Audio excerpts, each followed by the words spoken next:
ವಿಧಾನಸೌಧದಲ್ಲಿ ಕೋವಿಡ್ ಮುನ್ನೆಚ್ಚರಿಕೆ ಕ್ರಮಗಳನ್ನು ಕೈಗೊಳ್ಳುವ ಸಲುವಾಗಿ ಮಾನ್ಯ ಆರೋಗ್ಯ ಸಚಿವರಾದ ದಿನೇಶ್ ಗುಂಡೂರಾವ್ ಅವರೊಂದಿಗೆ ಸಚಿವ ಎಚ್ಸಿ ಮಹದೇವಪ್ಪ ಮಹತ್ವದ ಸಭೆಯನ್ನು ನಡೆಸಿದರು.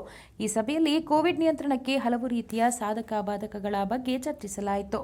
ಇನ್ನು ಈ ಸಂದರ್ಭದಲ್ಲಿ ಇಲಾಖೆಯ ಉನ್ನತ ಅಧಿಕಾರಿಗಳು ಕೂಡ ಉಪಸ್ಥಿತರಿದ್ದರು.